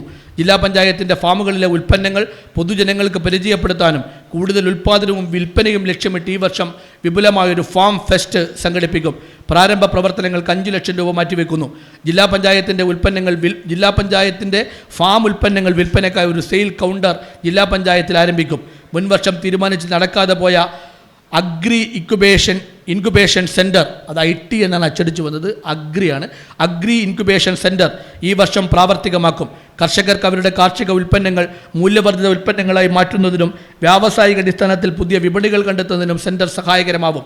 കാർഷിക ഉപകരണങ്ങളുടെ അറ്റകുറ്റപ്പണികൾ നടത്തുന്നതിൽ സ്ത്രീകളെ പര്യാപ്തമാക്കി അവർക്കതൊരു തൊഴിൽ സാധ്യതയും വരുമാന മാർഗവുമായി ഉപയോഗപ്പെടുത്തുന്നതിന് വനിതാ കിസാൻ സേന എന്ന പുതിയ പദ്ധതി പ്രഖ്യാപിക്കുന്നു. മലയോര മേഖലകളിലെ വന്യമൃഗശല്യം കർഷകർക്ക് വലിയ നഷ്ടമാണ് ഉണ്ടാക്കുന്നത്. മുൻവർഷങ്ങളിൽ നിരവധി ഇടങ്ങളിൽ വ്യാപകമായ കൃഷിനാശമുണ്ടായി. ഫലപ്രദമായി പ്രതിരോധിക്കുന്നതിന് ശാസ്ത്രീയമായ പദ്ധതികളാണ് ഉണ്ടാവേണ്ടത്. വിപുലമായ കർഷക യോഗം ഈ മേഖലകൾ വിളിച്ചു ചേർത്ത് വിവരങ്ങൾ ആരായും. സോളാർ ഫെൻസിംഗ് പദ്ധതി വ്യാപകമാക്കും. ഇതിനായി 33 ലക്ഷം രൂപ മാറ്റിവെക്കുന്നു. നെൽകൃഷിയെ പ്രോത്സാഹിപ്പിക്കുന്നതിന് കർഷകർക്ക് സബ്സിഡി നൽകുന്നതിന് 15 ലക്ഷം രൂപ മാറ്റിവെക്കും. തരിശു നിലങ്ങളിലെ നെൽകൃഷി, കൈപ്പാട് കൃഷി എന്നിവയുള്ള പദ്ധതി തുടരും. അതിന് 13 ലക്ഷം രൂപ നീക്കിവെക്കുന്നു. വിവിധ ഫാമുകളുടെ അടിസ്ഥാന സൗകര്യ വികസനത്തിനായിട്ട് പ്രത്യേകം പദ്ധതികളായി പണം മാറ്റിവെക്കുന്നു. കാർഷിക വിപണന കേന്ദ്രങ്ങൾ വിവിധ ഇടങ്ങളിലായിട്ട് ആരംഭിക്കുന്നു. അങ്ങനെ കാർഷിക മേഖലയുടെ ഉന്നമനത്തിനായി മൊത്തത്തിൽ 4,09,80,000 രൂപ മാറ്റിവെക്കുന്നു. മൃഗസംരക്ഷണം, ക്ഷീരമേഖലയിൽ കാർഷിക താൽപ്പര്യം മുൻനിർത്തി മുൻവർഷങ്ങളിലെ പോലെ സജീവമായ ഇടപെടലുണ്ടാവും. മിൽക്ക് ഇൻസെൻറ്റീവ്, കാലിത്തീറ്റ ഇൻസെൻറ്റീവ് എന്നിവയ്ക്കായി ഈ വർഷവും തുക മാറ്റിവെക്കുന്നു. ക്ഷീരവികസനത്തിന് 1,60,00,000 രൂപ മാറ്റിവെക്കും. ബാലുശ്ശേരിയിലെ ABC സെൻ്ററിൻ്റെ പ്രവർത്തനം കൂടുതൽ കാര്യക്ഷമമാക്കും. അതിനുവേണ്ടി പ്രത്യേക പദ്ധതി ഉണ്ടാവും. മൃഗസംരക്ഷണ മേഖലയ്ക്കായി 2,12,00,000 രൂപ മാറ്റിവെക്കുന്നു. മത്സ്യബന്ധന മേഖലയിൽ നേരത്തെ ഉണ്ടായിരുന്ന മത്സ്യസഞ്ചാര പദ്ധതി വീണ്ടും ആരംഭിക്കുകയാണ്. ഇതിനായി 3 ലക്ഷം രൂപ വകയിരുത്തുന്നു. കടലുണ്ടി ചാലിയത്തെ മത്സ്യത്തൊഴിലാളി സഹകരണ സംഘങ്ങൾക്ക് കമ്പ്യൂട്ടർ ഉപകരണങ്ങൾ വാങ്ങി നൽകുന്നതിനും അടിസ്ഥാന സൗകര്യങ്ങൾ ഏർപ്പെടുത്തുന്നതിനുമായിട്ട് 6 ലക്ഷം രൂപ മാറ്റിവെക്കുന്നു. മത്സ്യത്തൊഴിലാളികളെ ഉന്നത വിദ്യാഭ്യാസം നേടുന്ന വിദ്യാർത്ഥികളെ പ്രോത്സാഹിപ്പിക്കുന്നതിനുള്ള പദ്ധതി ഉൾപ്പെടെ മത്സ്യമേഖലയ്ക്കായി ആകെ 43 ലക്ഷം രൂപ ബഡ്ജറ്റിൽ മാറ്റിവെക്കുന്നു. മണ്ണ് സംരക്ഷണ മേഖലയിൽ ജില്ലാ സോയിൽ ടെസ്റ്റിംഗ് ലാബിനും മൊബൈൽ ടെസ്റ്റിംഗ് ലാബിനുമായി പ്രവർത്തന ഫണ്ടിനത്തിൽ 7 ലക്ഷം രൂപ പ്രത്യേകമായി വകയിരുത്തുന്നുണ്ട്. സംരംഭകത്വ പ്രവർത്തനങ്ങളെ പ്രോത്സാഹിപ്പിക്കുന്നതിന് വിവിധമായ പദ്ധതികൾ സംസ്ഥാന സർക്കാർ നേതൃത്വത്തിൽ സംഘടിപ്പിക്കുന്നുണ്ട്. പുതിയ സംരംഭങ്ങൾക്ക് ആവശ്യമായ മാർഗനിർദ്ദേശങ്ങൾ നൽകുന്നതിനായി ജില്ലാ വ്യവസായ കേന്ദ്രത്തിൻ്റെ സഹായത്തോടെ വിപുലമായ സംരംഭകത്വ ശില്പശാല ഈ വർഷം സംഘടിപ്പിക്കും. വിവിധ മേഖലകളിലെ പ്രശസ്തരായ വ്യക്തിത്വങ്ങളെയും സർക്കാർ പ്രതിനിധികളെയും ബാങ്കിംഗ് സ്ഥാപനങ്ങളെയും ഒരു കുടക്കീഴിൽ ഇതുവഴി കൊണ്ടുവരും. കഴിഞ്ഞ വർഷം ബജറ്റിൽ പ്രഖ്യാപിക്കപ്പെട്ട IT ഇൻക്യുബേഷൻ സെൻറ്റർ ഒരു മിനി IT പാർക്കായി ബാലുശ്ശേരി ബ്ലോക്കിലെ കൂരാച്ചുണ്ടിൽ യാഥാർത്ഥ്യമാവുകയാണ്. ഇതിൻ്റെ പ്രാരംഭ പ്രവർത്തനങ്ങൾ ആരംഭിച്ചു കഴിഞ്ഞു. തുടർ പ്രവർത്തനങ്ങൾക്കായി 50 ലക്ഷം രൂപ കൂടി വകയിരുത്തുന്നു. സർക്കാർ നിർദ്ദേശപ്രകാരം ജില്ലാതല ജോബ് ഫെസ്റ്റും സംഘടിപ്പിക്കും. തിരുവമ്പാടി തേവർമലയിൽ ജില്ലാ പഞ്ചായത്ത് ഫണ്ടിൽ നിന്നും 10 ലക്ഷം രൂപ ചെലവഴിച്ചൊരു വ്യൂ പോയിന്റ് വാച്ച് ടവർ നിർമ്മിക്കുകയാണ്. വിനോദസഞ്ചാരികൾക്ക് ഏറെ പ്രയോജനമായിരിക്കും ഈ പദ്ധതി. പ്രാദേശിക ടൂറിസം വികസനത്തിന് കൂടുതൽ ശ്രദ്ധ നൽകും. പേരാമ്പ്ര ഡിവിഷനിലെ പ്രാദേശിക ടൂറിസം കേന്ദ്രങ്ങളെ കൂടുതൽ സജീവമാക്കുന്നതിന് വേണ്ടിയുള്ള പദ്ധതി ഇതിൻ്റെ ആദ്യഘട്ടമായി പൈലറ്റ് പ്രൊജക്റ്റായി നടപ്പിലാക്കും. ജില്ലയിലെ പ്രധാന ടൂറിസം ഡെസ്റ്റിനേഷനുകളെ ബന്ധപ്പെടുത്തിക്കൊണ്ട് ഒരു കോറിഡോർ സൃഷ്ടിക്കണമെന്ന ജില്ലാ പദ്ധതി രൂപീകരണ യോഗത്തിൻ്റെ അന്തസത്തയെ ഉൾക്കൊണ്ടുകൊണ്ടുള്ള പദ്ധതിക്ക് കൂടി ജില്ലാ പഞ്ചായത്ത് രൂപം നൽകും. ടൂറിസം മേഖലയിലെ വിദഗ്ധരെ പങ്കെടുപ്പിച്ചുകൊണ്ട് ആലോചനാ യോഗം നടത്തും. ഫാം ടൂറിസം മേഖലയിൽ ശ്രദ്ധേയമായി ഇടപെടൽ നടത്തിവരുന്നു. കോഴിക്കോട് ജില്ലാ ഫാം ടൂറിസം സൊസൈറ്റി യാഥാർത്ഥ്യമായിട്ടുണ്ട്. ഫാം ടൂറിസം ഡെസ്റ്റിനേഷനുകളെ പരിചയപ്പെടുത്തുന്നതിനായി ഫാം ടൂറിസം മേള സംഘടിപ്പിക്കും. കൃഷിയെയും ടൂറിസത്തെയും ബന്ധപ്പെടുത്തി സംഘടിപ്പിക്കുന്ന മേളയിൽ സംസ്ഥാന സർക്കാരിൻ്റെ സഹായം ലഭ്യമാകുമെന്ന് അറിയിച്ചിട്ടുണ്ട്. ഫാം ടൂറിസവുമായി ബന്ധപ്പെട്ട് പ്രവർത്തിക്കുന്ന കർഷകർക്കാവശ്യമായ സഹായ നിർദ്ദേശങ്ങൾ നൽകും. ഫാം ടൂറിസം ഉൾപ്പെടെ ഈ മേഖലയിലെ നവീന പദ്ധതികളെയും കൂട്ടിച്ചേർത്ത് ആകെ 5,45 ലക്ഷം രൂപ ടൂറിസം പദ്ധതികൾക്ക് മാത്രമായി മാറ്റിവെക്കുന്നു. ജില്ലയിലെ വിവിധ കൈത്തറി സഹകരണ സംഘങ്ങളെ സഹായിക്കും. അടിസ്ഥാന സൗകര്യ വികസനം, തറി ഉൽപ്പന്നങ്ങൾ, നൂൽ എന്നിവ വാങ്ങി നൽകൽ തുടങ്ങിയ ചെലവുകൾക്ക് ഏറാമല വിവേച് സംഘം, മണിയൂർ, ചെല്ലാട്ടുപൊയിൽ, മുജുകുന്ന്, മരംചാട്ടി, നടുവണ്ണൂർ, മഞ്ചാന്തറ വളയം എന്നീ സംഘങ്ങൾക്ക് ഉൾപ്പെടെ ആകെ 1 കോടി രൂപ വകയിരുത്തുകയാണ്. വ്യവസായ സ്വയം തൊഴിൽ മേഖലയുടെ വളർച്ചയ്ക്കായി 3,37 ലക്ഷം രൂപ വകയിരുത്തുന്നു. അതിദരിദ്രരെ കണ്ടെത്തി സമൂഹത്തിൻ്റെ മുഖ്യധാരയിലേക്ക് ഉയർത്തുകയും വരുമാനദായകമായ ജോലികൾ സംഘടിപ്പിക്കുകയും ചെയ്യുന്ന പദ്ധതി തുടരും. സംസ്ഥാന സർക്കാരിൻ്റെ ലൈഫ് ഭവന പദ്ധതിയിലേക്ക് ജില്ലാ പഞ്ചായത്ത് വിഹിതമായി ജനറൽ പട്ടികവർഗം, PMIY, ജനറൽ പട്ടികജാതി പട്ടികവർഗം, EPIP എന്നീ വിഭാഗങ്ങളിലായിട്ട് 13,27,80,000 രൂപ ലൈഫ് പദ്ധതിയും ഭവന നിർമ്മാണ പദ്ധതികൾക്കും വേണ്ടിയിട്ട് മാറ്റിവെക്കുകയാണ്. പ്രത്യേക പരിഗണന നൽകി സമൂഹത്തിൻ്റെ മുഖ്യധാരയിലേക്ക് കൊണ്ടുവരേണ്ട വിഭാഗങ്ങളുടെ ഉന്നമനത്തിനായി പദ്ധതികൾ പ്രത്യേകമായി ഉണ്ട്. വയോജന ഭിന്നശേഷി മേഖലയിൽ മാതൃകാപരവും ശ്രദ്ധേയവുമായ ഇടപെടലുകൾ മുൻ വർഷങ്ങളിൽ നടത്തിയ ജില്ലാ പഞ്ചായത്താണ് നമ്മുടേത്. ഈ വിഭാഗത്തിൽ സർക്കാരിൻ്റെ വിവിധ പുരസ്കാരങ്ങൾ നമുക്ക് നേടിയെടുക്കാൻ സാധിച്ചിട്ടുണ്ട്. ഈ മേഖലയിൽ നിലവിലുള്ള സ്കോളർഷിപ്പ് പദ്ധതികൾ തുടരും. ഭിന്നശേഷിക്കാർക്ക് സൈഡ് വീൽ ഘടിപ്പിച്ച സ്കൂട്ടർ, ഇലക്ട്രോണിക് വീൽ ചെയർ എന്നിവ അർഹരായവർക്ക് ഈ വർഷവും നൽകും. പകൽ വീടുകളും വയോജന ക്ലബ്ബുകളും കൂടുതലായി നടപ്പിലാക്കും. ഭിന്നശേഷി തൊഴിൽ പരിശീലന കേന്ദ്രം പരിഗണനയിലുണ്ട്. ബഡ്സ് സ്കൂളുകൾക്ക് ജില്ലാ പഞ്ചായത്തിൻ്റെ സഹായം ഈ വർഷവും നൽകും. ഭിന്നശേഷി വിദ്യാർത്ഥികൾക്ക് PSC പരിശീലനം, വയോജന പാർക്കുകളുടെ നിർമ്മാണം തുടങ്ങി 1,45 ലക്ഷം വയോജന പാർക്കുകളുടെ നിർമ്മാണത്തിനും 1,45 ലക്ഷം രൂപ ഇങ്ങനെ മാറ്റിവെക്കുന്നുണ്ട്. ജില്ലാതല ജാഗ്രതാ സമിതി നിരന്തരമായി വിഷയങ്ങളിൽ ഇടപെടുകയും സജീവമായി പ്രവർത്തിക്കുകയും ചെയ്ത വർഷമാണ് കടന്നുപോയത്. ജില്ലാതലത്തിൽ ജെൻഡർ സ്റ്റാറ്റസ് സ്റ്റഡി റിപ്പോർട്ട് പ്രസിദ്ധീകരിച്ചു. റിപ്പോർട്ടിലെ പ്രധാന നിർദ്ദേശങ്ങൾ സംബന്ധിച്ച് ഗൗരവതരമായ ചർച്ച നേതൃത്വം കൊടുക്കും. സ്ത്രീകളുടെ തൊഴിലവസരങ്ങൾ വർദ്ധിപ്പിക്കുന്നതിനുള്ള വനിതാ വ്യവസായ കേന്ദ്രം എന്ന ആശയം പ്രാവർത്തികമാക്കും. വനിതാ സൗഹൃദ കൂട്ടായ്മ എന്ന നിലയിൽ നടപ്പിലാക്കിയ ജ്വാല ശ്രദ്ധേയമായ അനുഭവമായിരുന്നു. തുടർ പ്രവർത്തനങ്ങൾക്ക് 5 ലക്ഷം രൂപ കൂടി വകയിരുത്തും. പദ്ധതി തുടരുന്നതിനൊപ്പം കൂടുതൽ സ്ത്രീകളെ ഇതിൻ്റെ ഭാഗമാക്കി മാറ്റും. മാതൃകാ അംഗൻവാടികളുടെ നിർമ്മാണത്തിന് ഈ വർഷം 1,20 ലക്ഷം രൂപ കൂടി വകയിരുത്തുന്നു. വനിതകൾക്ക് ജോലി സാധ്യത കൂടി ലക്ഷ്യമിട്ട് മൊബൈൽ ഫോൺ, വീട്ടുപകരണങ്ങൾ എന്നിവയുടെ റിപ്പയറിങ്ങിനായി പരിശീലനം നൽകും. ടൂൾ കിറ്റുകൾ വിതരണം ചെയ്യും. ഇതിലേക്കായി 10 ലക്ഷം രൂപ വകയിരുത്തും.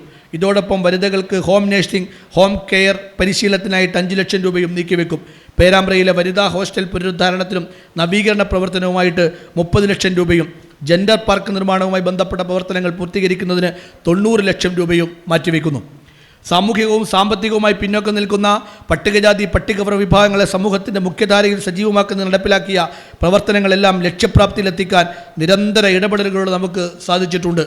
നഗരങ്ങളിലും ഉന്നതികളിലും നടപ്പിലാക്കുന്ന സമഗ്ര വികസന പദ്ധതി ഈ വർഷവും തുടരും.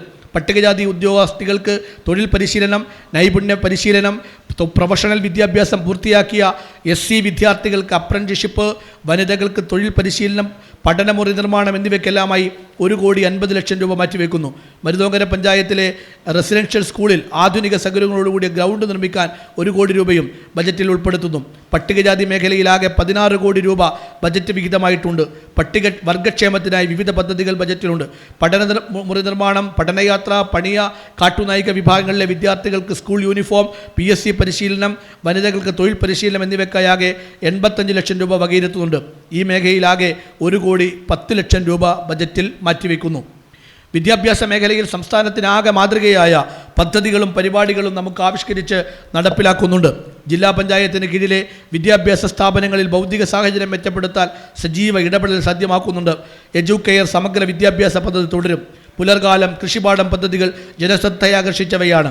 ഉന്നത വിദ്യാഭ്യാസ മേഖലയിൽ ആരംഭിച്ച പരിശീലന പരിപാടി തടസ്സങ്ങൾ നീക്കി ഈ വർഷം സജീവമാക്കും. സ്കൂൾ കൗൺസിലർ പ്രോഗ്രാം സുപഥം തുടർച്ചയ്ക്ക് 20 ലക്ഷം രൂപ മാറ്റിവെക്കുന്നു. സംസ്ഥാന സർക്കാരും പോലീസ് വകുപ്പും നേതൃത്വം കൊടുക്കുന്ന സ്റ്റുഡൻറ് പോലീസ് സംവിധാനത്തിൻ്റെ പ്രവർത്തനങ്ങൾക്ക് 8 ലക്ഷം രൂപ വകയിരുത്തുന്നുണ്ട്. കൊയിലാണ്ടി, കല്ലാച്ചി GCIകളുടെയും മലാപ്പറമ്പ് ഫാഷൻ ടെക്നോളജി സ്ഥാപനത്തിൻ്റെയും തുടർ പ്രവർത്തനങ്ങളെ സഹായിക്കും. Vadakara government institute of fashion designing സെൻ്ററിൻ്റെ പ്രവർത്തനങ്ങൾക്കും ആവശ്യമായ പിന്തുണ നൽകും.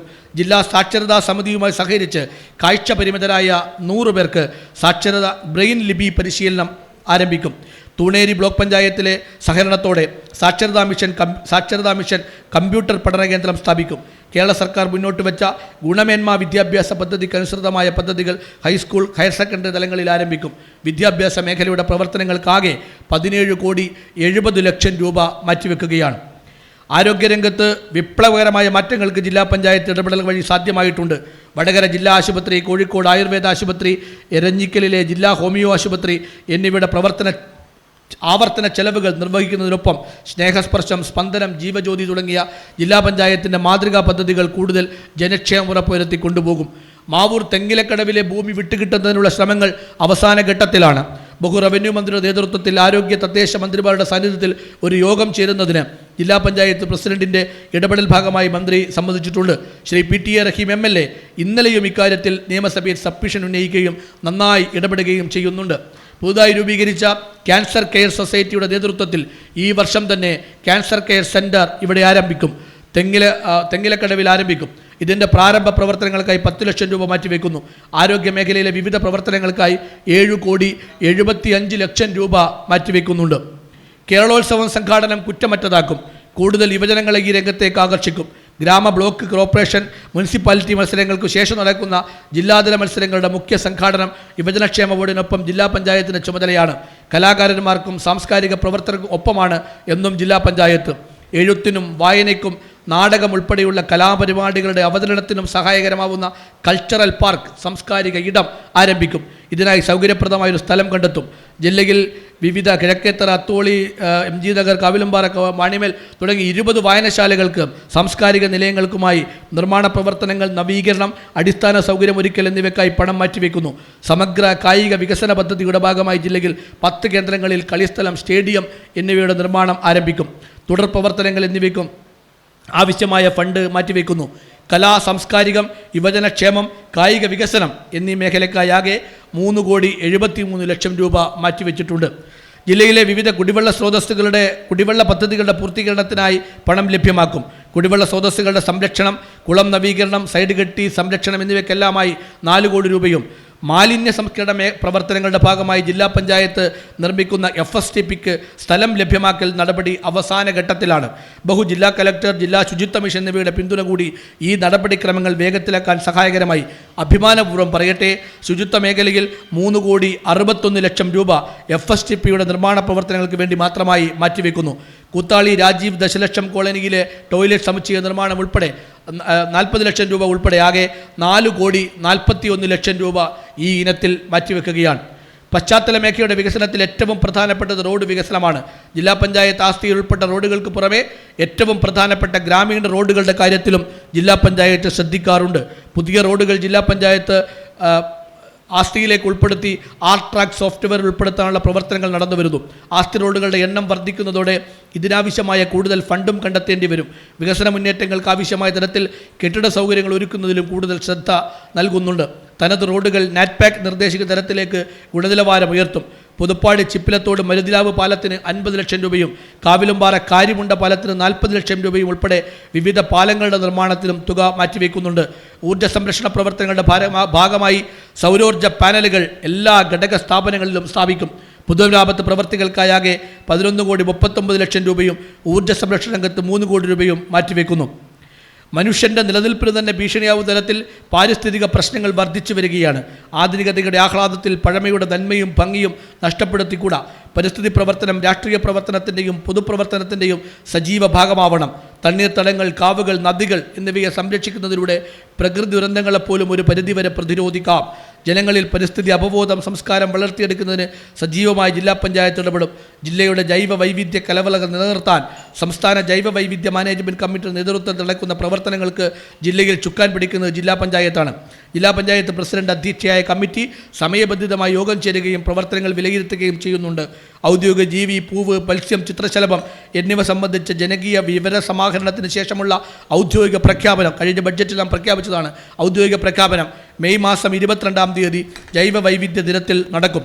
ജില്ലയിലെ ജാനകിക്കാട് വനപ്രദേശം നിപ്പ രോഗവ്യാപനവുമായി ബന്ധപ്പെട്ടേറെ ചർച്ച ചെയ്യപ്പെട്ട മേഖലയാണ്. ജില്ലാ ബയോഡൈവേഴ്സിറ്റി ബോർഡിൻ്റെ സഹായത്തോടെ ബന്ധപ്പെട്ട എല്ലാ വകുപ്പുകളെയും ഉൾപ്പെടുത്തിക്കൊണ്ട് വിപുലമായ ശാസ്ത്രീയ പഠനവും ആയതിലേക്കുള്ള സ്ഥിരീകരണവും നടത്തും. ജില്ലയിലെ കുറ്റ്യാടി ചുരം സംരക്ഷണം ജില്ലാ പഞ്ചായത്ത് മുഖ്യ പദ്ധതിയായി പ്രഖ്യാപിക്കുകയാണ്. ചുരം സൗന്ദര്യവൽക്കരണ പ്രവർത്തനങ്ങൾ സമയബന്ധിതമായി പൂർത്തീകരിക്കും. കൂടുതൽ ടൂറിസം സാധ്യതയും ഉപയോഗപ്പെടുത്തും. ചുരം സൗന്ദര്യവൽക്കരണത്തിനായി ഈ ബജറ്റിൽ 30 ലക്ഷം രൂപ വകയിരുത്തുന്നു. ജില്ലാ പഞ്ചായത്ത് ആസ്ഥാനം കൂടി സ്ഥിതി ചെയ്യുന്ന സിവിൽ സ്റ്റേഷൻ ക്യാമ്പസിൽ ഒരു സിവിൽ ഡിസ്പെൻസറി സ്ഥാപിക്കും എന്നത് അഭിമാനപൂർവ്വം പ്രഖ്യാപിക്കുന്നു. സിവിൽ സ്റ്റേഷനിലെ ജീവനക്കാർക്ക് ആകെ പ്രത്യേകിച്ചും വനിതാ ജീവനക്കാർക്ക് ഇത് കൂടുതൽ ഉപകരിക്കും. ജില്ലാ കലക്ടർ, ആരോഗ്യ വകുപ്പ് അധികൃതർ എന്നിവരുടെ സഹായത്തോടെ സ്ഥിരം ഡോക്ടർ, നഴ്സിംഗ് സംവിധാനങ്ങൾ ലഭ്യമാക്കും. വനിതകൾക്കുള്ള വിശ്രമ മുറിയും ഇതിൻ്റെ ഭാഗമായി ഉണ്ടാവും. 50 ലക്ഷം രൂപ സിവിൽ ഡിസ്പെൻസറിക്കായി മാറ്റിവെക്കുകയാണ്. രാഷ്ട്രീയമായ അഭിപ്രായ വ്യത്യാസങ്ങൾ തുടരുന്നതിനൊപ്പം ജില്ലയുടെ പൊതുവികസന ലക്ഷ്യത്തെ സാക്ഷാത്കരിക്കാൻ മുൻ വർഷങ്ങളിലെന്ന പോലെ പുതിയ സാമ്പത്തിക വർഷത്തിലും നമുക്ക് ഒരുമിച്ച് പ്രവർത്തിക്കേണ്ടതുണ്ട്. ലഭ്യമായ പണത്തെ എല്ലാ വിഭാഗം ജനങ്ങളുടെയും ക്ഷേമം ലക്ഷ്യമാക്കി സന്തുലിതമായി വിഭജിക്കാനാണ് ശ്രമിച്ചത്. ഈ പദ്ധതികൾ നടപ്പിലാക്കുന്നതിൽ എല്ലാ ഭരണസമിതി അംഗങ്ങളുടെയും സജീവമായ പിന്തുണ ഉണ്ടാവണമെന്ന അഭ്യർത്ഥനയോടെ 29,98,21,178 രൂപയുടെ പ്രാരംഭ ബാക്കിയും 159,79,7,971 രൂപയുടെ തൻവർഷ വരവും ഉൾപ്പെടെ ആകെ വരവ് 187,29,141 രൂപയുടെ വരവും 171,95,03,161 രൂപയുടെ ചെലവും 16,22,25,988 രൂപയുടെ മിച്ചവുമുള്ള 2024-25 വർഷത്തെ പരിഷ്കരിച്ച വാർഷിക ബജറ്റും 2025-26 വർഷത്തേക്കുള്ള 16,22,25,988 രൂപയുടെ പ്രാരംഭ ബാക്കിയും തനത് വർഷ വരവ് 122,17,62,90 രൂപ ഉൾപ്പെടെ 138,39,88,078 രൂപയുടെ വരവും 127,12,36,765 രൂപയുടെ ചെലവും 11,27,51,313 രൂപയുടെ മിച്ചവുമുള്ള ഈ ബജറ്റ് ഭരണസമിതിയുടെ അംഗീകാരത്തിനായി സമർപ്പിക്കുന്നു.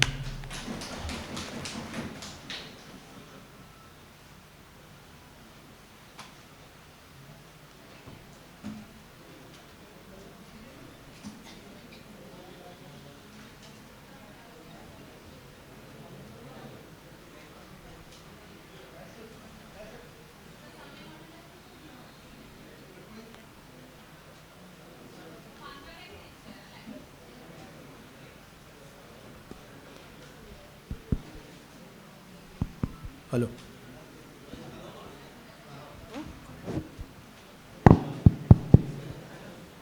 അല്ല അതവർ ഇരുന്നോട്ടെ എവിടെയും. അതായത് ഇനി നമ്മൾ ചർച്ചയ്ക്ക് പിരിയാണ്. കൃത്യം 1 മണിക്കൂറാണ് ചർച്ചയ്ക്കുള്ള സമയം. 12:30 നമുക്ക് തിരിച്ചെത്താം.